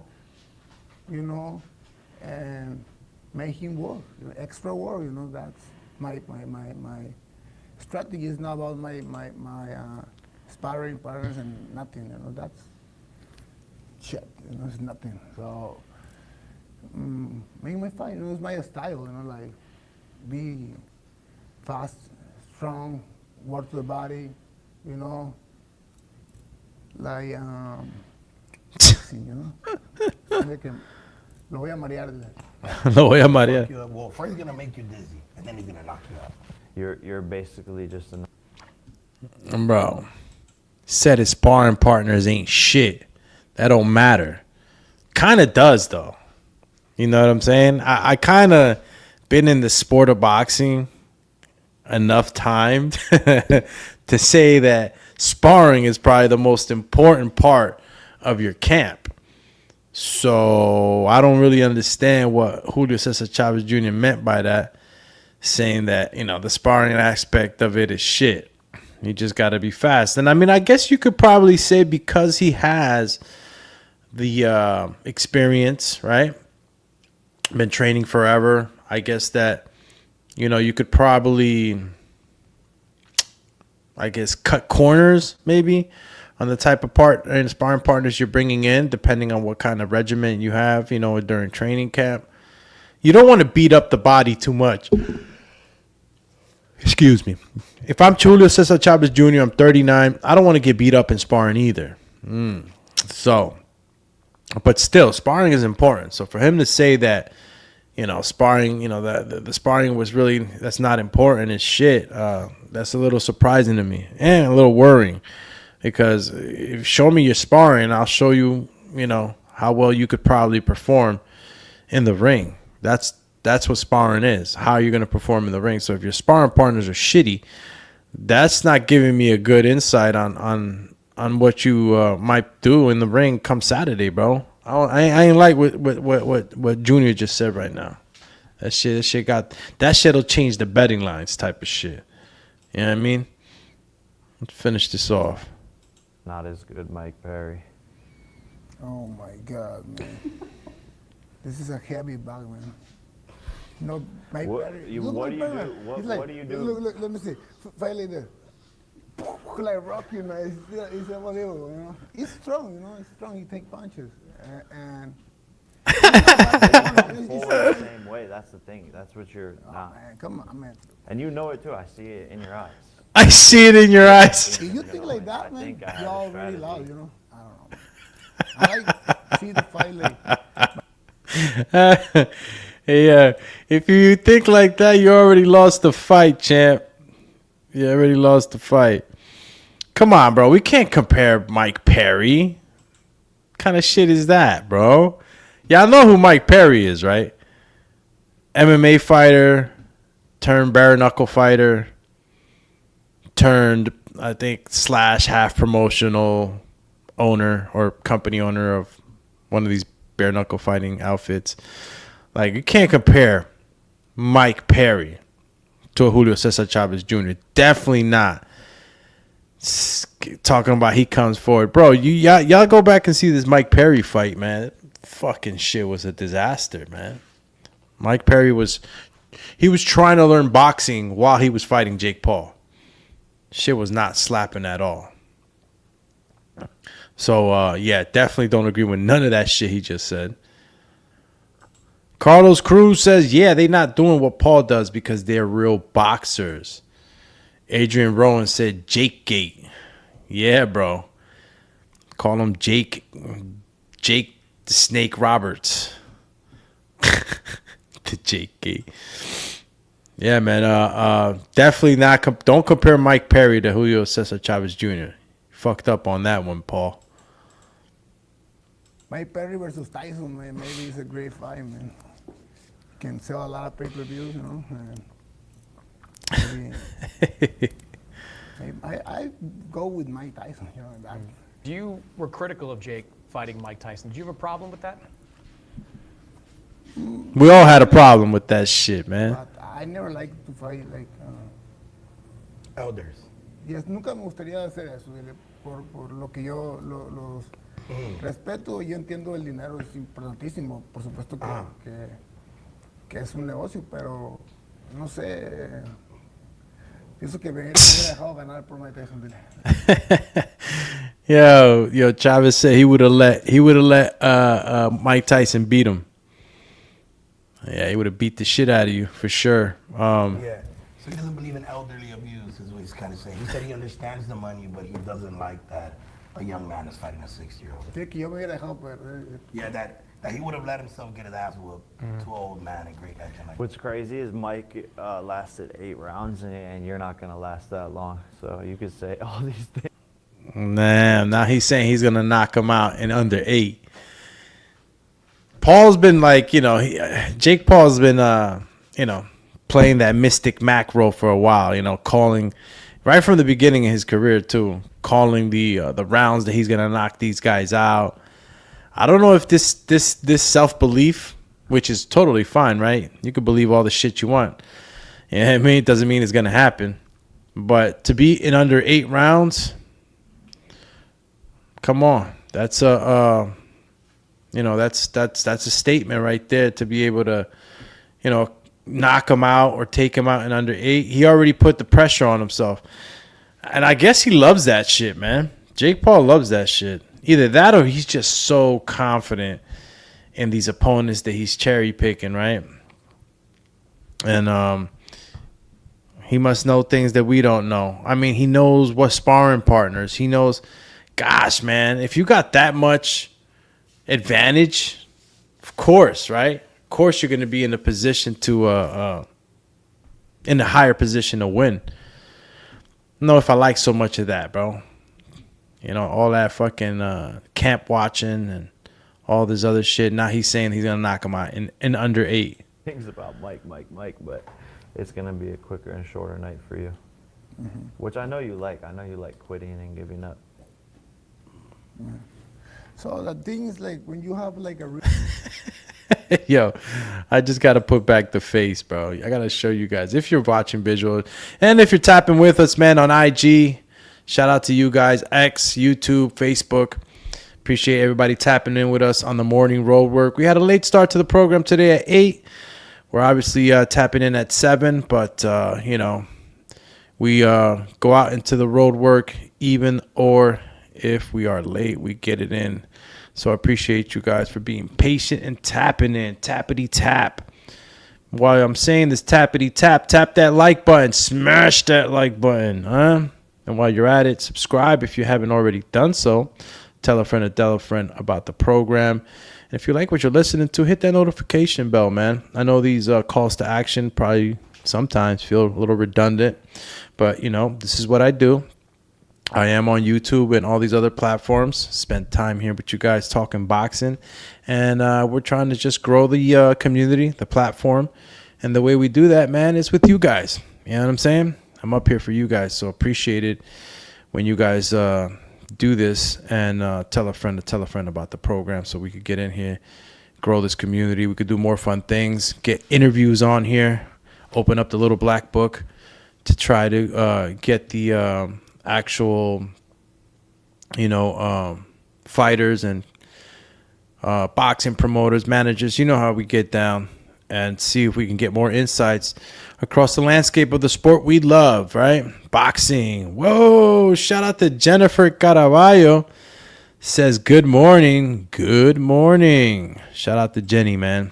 Thank you for tapping in with us here on the Boxing Biz as we talk Jake Paul versus Julio Cesar Chavez Jr. this weekend, Saturday. Also, Deontay Wilder versus Tyrell Hedron in his return in the Kansas City card this Friday. So, as we continue to chop up the face-to-face with Julio Cesar Chavez Jr. and trying to get, you know, pick out little things that we can put pressure on these fighters about, right? Because, you know, you open your mouth up to the media, you better back it up. Quitting and giving up. Yo, when he told him, you like quitting and giving up, bro, the face that Chavez Jr. put is hilarious. It's like he doesn't have no more patience for this shit. Which I know you like. I know you like quitting and giving up. So the thing is, like, when you have like a real career, you have a lot of things, you know, like even fights, good fights, not so good. So I have a lot of fights, you know, so sometimes I'm not there. Yo, when you have a real career, I know I peeped that little jab he just hit Jake Paul with. Like mentally, so I don't continue fight, you know. I'm prepared like 100% physical and mentally, you know, because I have surprise. Sorry. Guys get paid when they fight you. Do you he's here for a paycheck? Said you got a surprise for him. I think he's here to win. No, I know he's a former world champion. The guys always prepare the most for me, which I think is funny. It brings the best out of them. They're like, oh, this is the big fight. This is the big name. I don't want to be embarrassed by him. So I think he did a training camp as hard as he possibly could, and I'm used to facing the best version of people because they know that this is their big moment. So what's... I mean, yeah, bro. Things are going to go... Listen, I'm fighting Jake Paul, and I'm a professional boxer. Unless you're an idiot, you know, I'm going to make sure I go 100%. Nobody wants to lose to a YouTuber. That's the thing, right? When you're fighting Jake Paul, especially as a boxer, right? I don't know about these other MMA guys and YouTubers that he fought in the beginning, but when you're fighting a boxer, yeah, you got to prepare, bro. 100%. Different about you now, Julio, because you had a great run at middleweight. You were world champion. You mentioned that moment against Martinez, one of the great moments, 12th round in boxing. You've had a rough go of it over the last few years. What's different about you now? Mentality. There you go. Mentality. Focus in boxing. So I don't have nothing like other things, you know. So I'm focused in boxing. So I try to do my last 3 years in boxing the best possible. You know, train hard, be disciplined. No matter what. He said last 3 years. He's been training hard in boxing. Like last 3 years. Okay. If it's been the last 3 years, okay. So you were training hard for Uriah Hall. You were training hard for David Segarra, I'm guessing. That was in 2021, though. So that's actually like 4 years ago. Okay. So last 3 years. All right. Well, damn. So he had his last fight. Okay, so in 2021, he fought David Segarra. In 24, he fought Uriah Hall. We're in 25. So 3 years would put him in 22 and 23. So we have a gap in Chávez Jr.'s boxing career, right? Stopped in 21, 22, and 23. He took off. I'm thinking that maybe he took that time to continue training. But then you get into a Uriah Hall matchup, and it's a unanimous decision, right? And then now straight into the Jake Paul fight. So I don't know how much stake I could put on that comment right there. Because, again, 2-year gap, you go into Uriah Hall, you get a unanimous decision, and we can go back and watch that fight. Probably lackluster like a mother fudger. And it doesn't look good. So, training for what? What happened, you know, I love boxing, so I want to end for right. Like, so I feel great, you know. I feel great, and I want to show, dile que me quiero ver mejor que nunca, dile. He wants to look the best he can. He's focused. He's locked in. No more drugs. No more bitches. He's locked in. You know what I'm saying? No, she was yesterday. She was Rodriguez. He's win. Yeah. In the sun, well, Were you locked in, you would say, again, in your camp against Uriah Hall? You've been focused for the last 3 years, you said? Estaba enfocado en tu... Damn, Jake Paul caught that too. He's on him. Última pelea contra, what was his name? Uriah Hall. Yeah, Uriah Hall. Estaba enfocado en esa pelea. Dile que está, yes, I'm trained. So I win the fight, only 6-round decision. But you see the fight and see, oh, Julio don't look good. So I want to beat Julio. So I want to do this for make a fight. Me, you, good fight. Look at Chávez Jr.'s comeback, yo. Yeah, Chávez Jr. is talking about he actually made himself look bad in the Uriah Hall so that Jake Paul could take the fight. There you go. A little bit of this, a little bit of that, right? Tit for tat on that one. Styles, make good fight.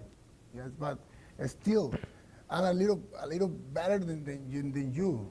So he said I'm a little better than good fight, Jake. Good fight, you know. Really, I respect him like a fighter because I see fight my Perry, and I see this guy take serious everything. Like he wanna be one of the best, but always I wanna be one of the best fighters. You know. You know, I fight everybody. You know, no matter the timing. I lost a couple fights, but I never see a guy then he beat me and break me down and put me like down 2-3 times and really, nunca me han ganado así, me han pegado una chinga y me han ganado claramente. Yeah. Never won. So nobody ever just whooped his ass before. It's always been a good fight. And the homie's locked in, man. He's ready to get this fight on. He thinks it's going to be a great fight. Yeah. You agree with that? Nobody's ever whooped his ass? Yeah, look at Chris Mannix, bro. This is hilarious. Chris Mannix is this is all new, right? This is a new style, right? Of interviewing, bringing in the comedian. I wonder what was in Chris Mannix's head while seeing all this. This fight, I don't think it's gonna be a great fight. Yeah. You agree with that? Nobody's ever whooped his ass? I would agree with that. He's got beat, but he never just completely whooped his ass. Yeah. Nobody's ever whooped his ass. Okay. ¿Y cuál round crees que lo que nos queda? ¿En qué round?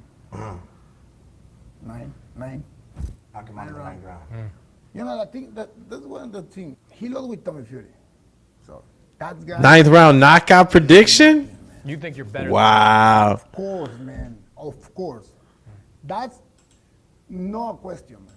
Yeah, he was better than Tommy Fury. I mean, if you guys have any opinions on that, let me know in the chat, man. Because that's a good question. Like, even though Chavez's resume is way better, 100 times better. Like, what kind of Tommy Fury did we get that night? Comes from a fighting family. I still obviously believe that Julio's way better than him, but Tommy was a little bigger. Tommy is younger, stronger. Just things to think about, man. Let me go to the chatty patty real quick. Let's see. Boom. Show up unless the stream is public on Facebook by default. I have no idea what that means. Shout out to the Facebook family, though. Got to catch up on some of these. Carlos Cruz in the building says Junior's career ended when he got the spotlight previous to his Canelo payday fight. Fame destroyed him. Damn. Junior's career ended when he got the spotlight previous to his Canelo payday. Fame destroyed him. Yo, Fame could finish a lot of us, bro. Fame could really take people out, bro. I mean, it almost takes out fighters. Look at Ryan Garcia. Look at Mike Tyson when he was young. I mean, Fame could really, finish you. Finish him. Most definitely. Let's go back to the chatty patty. Coach Rivera says, where are the likes? Damn. Somebody had to say it. Shout out to Coach Rivera, bro. Fuck, came out of nowhere with the freaking... He's God sent with that message. Hit that like button, man. I don't know what y'all... I'm going to start investigating who are the non-like button smashers, all right? Stop playing games, bro. Hit that likey. Hit that subscribey. Hit that notification-y, all right?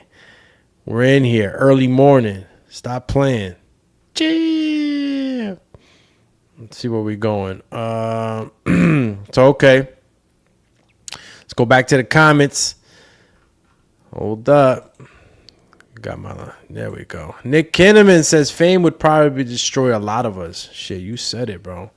Some people can't handle it, man. And some people will never know what that really is like. I'm telling y'all, when that spotlight, comes around and you got all this stuff hitting you at the same time, bro, you'll see a lot of people turn very different when that fame hits, bro. Just too much, too fast. Koki says Haney gonna find himself in a poop of sharks at 147. I know you ain't mean poop, bro. Pool of sharks for sure. He was lucky to avoid guys like Gar, that's Gary Antoine Russell, Matias, Andy. At 140, those dudes can crack. And yes, Dev has feet, but I don't think he has punch resistance to handle guys like Brian Norman Jr. Yeah, I could probably agree with you on the punch resistance, bro. But them legs will get him out of there. Them legs, he might not have, his own power too, his own punching power, but he has the legs, bro. He has the God-given legs to get out of that and avoid some of these guys' punches. Gary Antoine Russell is a hell of a fighter. Dangerous fight for Devin. Matias, he got it all day. if you're talking about Subriel Matias. And, yeah, I think, again, Brian Norman Jr., talk of the town right now, definitely a problem. But to take out of Devin Haney, that's a tall task, man. I'm excited with Brian Norman. Love the kid. Excited, power, composure in the ring. He showed it with Jin Sasaki, who was trying to wail on him. But again, styles make fights, y'all. I'm not saying Brian can't take the storm to Devin, but Devin's called Devin the weatherman. You feel me? Devin's the weatherman right now. He see that storm coming a mile away. And if that fight happens, you'll see it'll be a great fight. These are the fights we want to see, y'all. You know what I'm saying? Not that I don't want to see the fight. You asked me what could possibly happen. I don't think that Devin gets starched. We're not getting a Devin that's going to sit there and trade punches, bro. We're not getting that. No matter how much y'all thought that was on the comeback fight when he was with Ramírez. Even after that bad performance, quote unquote, right? Bad performance because he got the job done. And if you heard those body shots in that ring, that shit sounded like a fucking, like a tong. What do you call them? Like a gong. Boom. Every time he would hit Ramírez.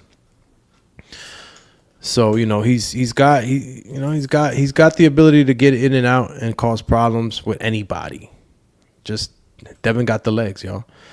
Nick Kinnaman says Chávez Jr. a better boxer than Tommy, but if they today at cruiserweight and at current ages, I believe Tommy wins. Yeah, you see, these are the things we got to speak about, man. It's timing, age, strength. What have you done lately? So it's like Tommy, yeah, man, I'm harping on Julio's resume and his experience and all that, but like timing is everything. Age, we can't beat age, bro. Age kicks ass every time. Can't get past that. Ryan Hong says Sandor Martin is a great fighter. Very underappreciated. That motherfucker smokes Haney like a joint. Put him in a pack. He's done. Call him Pac-Man. Sandor Martin is a good fighter, though, bro. I was actually worried about Tia when he fought him. Because I know Sandor Martin's a very decent fighter. But still, I don't know. It'll probably be a good fight. But Haney comes out on top, bro. Just doesn't meet that bar. Sandor Martin. Let's continue. I'm much better than him. So he trained hard and he's muscle guy too. I think Jay is better than him now because experience and weight. So of course he's much better now. But still, man, this guy Tommy is not a fighter, Tommy's not a fighter. The perfect fights for stay here and be ready, because he have good opponents. So the past don't mean nothing. That's my thing, So it's good fight. I'm ex-world champion, and I live all my life in boxing. So of course I know boxing. He's dedicated to boxing, and I think both have the desire to be the best. So they say, oh, he's the son of the Chávez. Man, I'm sorry. He's the son of the Chávez. That's a lot of pressure, though, bro. Chávez Jr. has been living with that shit all his life. I don't say nothing about this situation because it's like that. So, oh my God, sometimes it's hard to say, oh, your eyes is bad or you're bad. Wah, wah, wah. It's blah, blah, blah, yeah. So.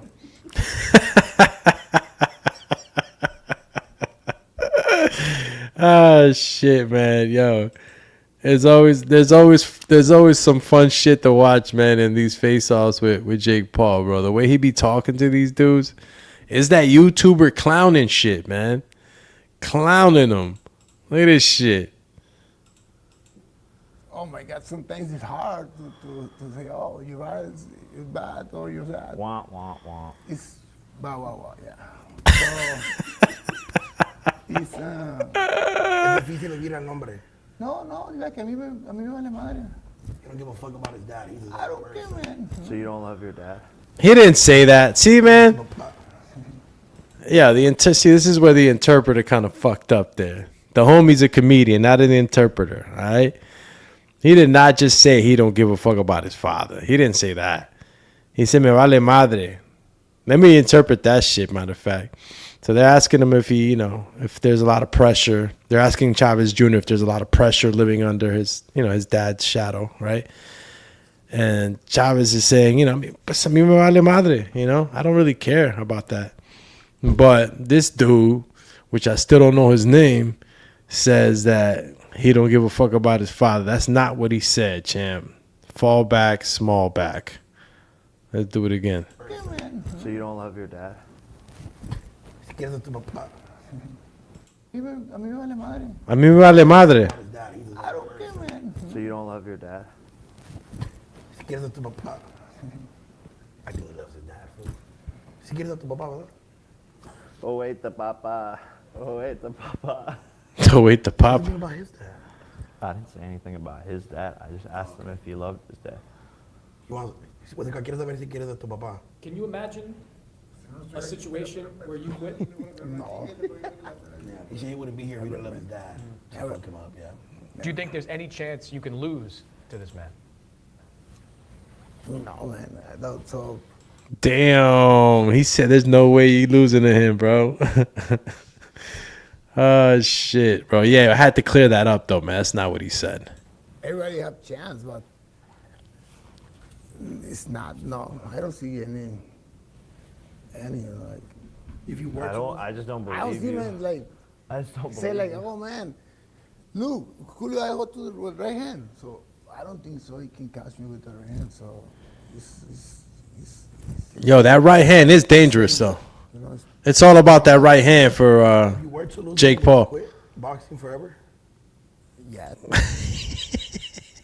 If you lose to Jake Paul, would you quit boxing? He ain't quitting shit. He coming back for another payday some way, somehow.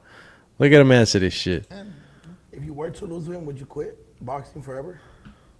Ya, si pierdo es muy, lo más común es que ya no peleo, o sea, imagínate, You'll never, nunca más. no, y le perdí con J. Paul, imagínate, pues hasta cabrón, pues. So I mean, he says that if he loses this fight, he's done. He's done with boxing. He'll never fight again. Cause O maybe me voy a esconder 2 años dile, porque me da vergüenza que me haya pegado güey. he's gonna go in hiding for 2 years, and then maybe come back because he's embarrassed to lose to a man like Jake Paul. Well, start planning it out, buddy. Bro, this is the comedy hour with these guys, man. Again, shout out to everybody that's tapping in with us, man, on this early morning road work. Appreciate y'all, man. We are, having fun with this Jake Paul versus Julio César Chávez Jr. Face-to-face meeting they had yesterday, or it was aired yesterday. Obviously, the fight's this Saturday, so make sure you guys tap in for that. We're going to have some good fights on the undercard, too. Spoke about a little bit about Zurdo Ramírez versus Yuniel Dorticos, one of the fights that I'm also excited to see in the undercard, being as though that, that fight could possibly, shake up the cruiserweight division if Zurdo Ramírez loses. Dorticos, a real fighter, a real danger, and a threat to that trajectory that Zurdo Ramírez keeps talking about. Possibly, too, a fight with Jake Paul if this whole WBC, WBO ranking thing happens for Jake Paul. Jake Paul's trying to steady get in there and get ranked. To be in that position in the public's eye, I think mostly to be offered a title matchup with a possible Zurdo Ramírez. Nick Kinnaman says if Jake Paul beats Chávez Jr., then we must demand a Chávez Jr. versus Tommy Fury fight. Oh, shit. And he's talking hella shit, too, about Tommy, man. Maybe in that X series or Misfit Boxing or whatever the hell it is. These are not fights that we're clamoring to see, but shit. In one of those outfits, why not? I continue to see him. But you saw Chávez just say he's going to take a 2-year hiatus if he loses. Stay your ass out if you lose to Jake Paul, all right? This is your and a lot of the times when you got these guys fighting Jake Paul, bro, it's like the retirement money. It's like when you get a Canelo matchup. It's retirement money. Like, I don't really got to come back. I don't really got to sit here and take more punches. I got my Money fight. All right, you know what? And I'll let you guys, take a look at this face-to-face. Obviously, several more minutes left, but, you guys can check it out again on YouTube, Most Valuable Promotions, or if not, on The Zone, and catch the full actual interview. Pretty fun, and gives us just more excitement, something to look forward to on Saturday. However, Friday comes first, right? Friday comes first, and we got Deontay Wilder versus Tyrell Hendon, right? If I'm getting it right. Let's just bring up some of the actual boxing events too that they're going to be having in the undercard. Deontay Wilder, man, still in it. He was, the thing that gets me sad about Deontay Wilder, man, is that, I see him training, and his training just never transitioned over, bro. It never transitions over to the actual in-ring fighting strategies, man. And, you see Deontay Wilder looking good too, man. Training in the training camps, but when he gets into the ring, man, that fucking shit goes out the window. Just goes out the window, man. It's tired of seeing that shit. Maybe I could bring something up right now where we have him training for Tyrell. Wow, I'm looking at training videos 13 years ago, man. 13 years. It's been that long, bro, since I was down there with Deontay Wilder in those camps. It's been a while. Always had the power. Always had the power. Let me see if we can get that in there. I think the most recent video that we got. Is it this one? Yeah, it probably is this one. Let's see what we could get going here so you guys can see. Yeah, it's probably this one. Let's see. Let's see if we can get a sense of what we're looking at here from our man. Man, it would be so awesome, bro. If we got Deontay Wilder back, and he was like knocking guys out. Deontay Wilder hits harder than all these guys, bro. Deontay Wilder hits harder than everybody out. Who right now from the new heavyweights hits harder than Deontay Wilder? Deontay Wilder still got this super bomba, right? Bomb squad. Y'all done forgot. Like, if Deontay Wilder gets his shit together, adapting, really implementing these new wrinkles that I see him training. Like, you see, he's athletic, bro. So sometimes I just don't get it, man. I don't understand why, the other additions that he so clearly practices on these training videos. Like, why isn't it transitioning, bro? Why are these things not transitioning over to the actual in-ring fight? Look at this. Look at these movements.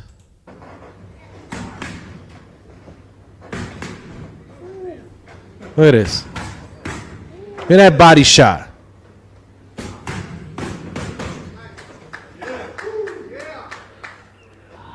Look at that.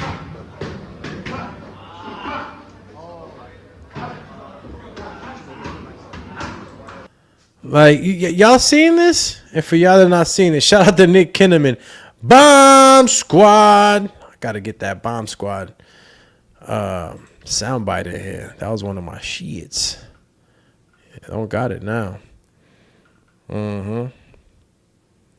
Bro, I don't understand why we don't get this inside the ring. It's a fucking mystery, bro.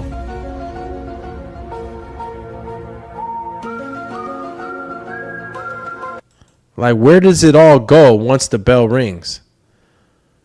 I mean, as soon as the bell rings, bro, everything out the window. I'm over here looking at the screen like, fuck. Surprise, motherfucker. Like, nothing. Just straight to the Bomb Squad. Straight to that one shot. Look at his body work. You see these combinations?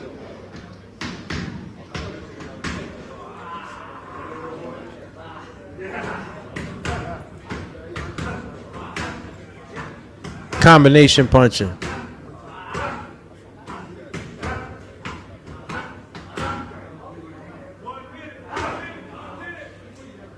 Look at him. Look at him.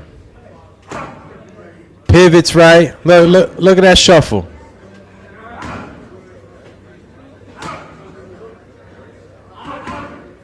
Look at that shuffle. Live only on the zone. Yeah. Live only on the zone. Jake Paul. Yeah. I don't understand, bro. Old habits. Nick Kinnaman says old habits die hard. He just reverts to trying to land the big right hand in the fight. Exactly, bro.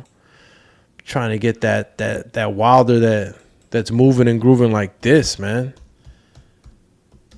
You know, and again, this guy that he's fighting, Tyrell, bro. He's not a pushover kind of guy, man. He's gonna bring the fight. He's gonna definitely bring the fight.